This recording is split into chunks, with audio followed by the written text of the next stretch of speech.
How to turn off autoplay on YouTube Music. Hi everyone, I'm here to assist you today without any delay. Let's jump right in. First, open YouTube Music on your device. Make sure you're logged into your account. Then click on the music you're listening to. Click on Up Next at the bottom left corner of your screen. Here, if you scroll down, you'll find autoplay option. It is not available in my region, but it may be available in your region in here.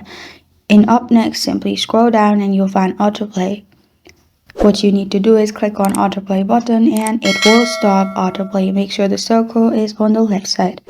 After you do this, you're good to go. This is how to turn off autoplay on YouTube Music.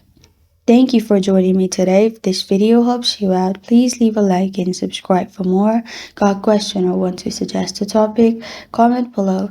Thank you for watching.